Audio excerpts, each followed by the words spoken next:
শাপলা ফুল এটি একটি বহুবর্ষজীবী জলজ উদ্ভিদ। সাধারণত আমরা সাদা রঙের এবং আমার হাতে যে কালারটা দেখতে পাচ্ছেন পিঙ্ক কালারের সাথে হালকা বেগুনি রঙের, এই দুটো সচরাচর আমরা দেখে থাকি।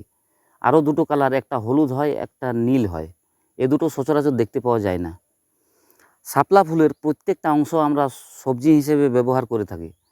এর ফুল থেকে খুব সুস্বাদু বড়া তৈরি হয়। এই যে ফুলের পাপড়িগুলো দেখছেন, এই পাপড়ি দিয়ে যেমনভাবে কুমড়ো ফুলের বড়া করে থাকি, ঠিক একই রকমভাবে এর বড়া তৈরি হয়। এবং এর যে বৃন্তটা আছে, লম্বা বৃন্ত, এটা থেকেও সবজি হয়।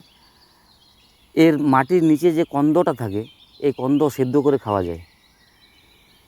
কিছুদিন পরে এর ফল হবে, এই ফলটাকে ঢ্যাপ বলা হয়।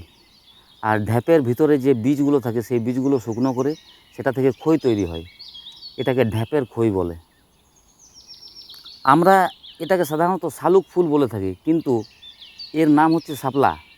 আর শালুক যেটাকে বলে সেটা হচ্ছে মাটির নিচে যে কন্দটা হয়, সেই কন্দটার নাম অ্যাকচুয়ালি শালুক। আগেকার দিনে মানুষজন যখন মাঠে ঘাটে কাজ করতে যেত, সেখানে যদি খুব বেশি জল তেষ্টা পেত, তাহলে এই শাপলা ফুলের বৃন্ত খেয়ে জল তেষ্টা কিন্তু অনেকটাই মেটানো যায়। এর যে বৃন্তটা আছে সেটার একদিকটা কাটুন এবং উপরের যে ছালটা আছে এই ছালটাকে ছাড়িয়ে নিয়ে এই যে অংশটা, এই অংশটা খেয়ে ফেলুন। এটা খাওয়া যায়, নিশ্চিন্তে খেতে পারেন এবং এর অনেক পুষ্টিগুণ আছে।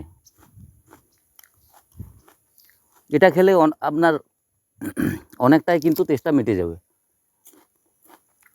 আবার মাঠে কাজ করার সময় জল তেষ্টা পেলে সেখানে তো আর আপনি ভালো জলের কোনো ব্যবস্থা পাবেন না। সেখানে জলাশয় থেকে জল খাওয়ার আরেকটা দারুণ পদ্ধতি আছে। এর একটা প্রান্ত জলাশয়ে ঢুকিয়ে দিন, আরেকটা প্রান্ত দিয়ে যদি মুখে নিয়ে টানেন,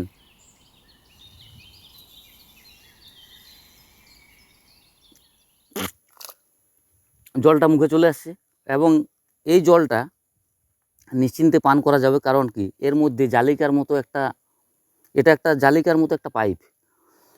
এতে কি হচ্ছে, জল যদি সামান্য দূষিত থাকে তাহলে সেটা ফিল্টার্ড হয়ে কিন্তু আপনার মুখে আসছে।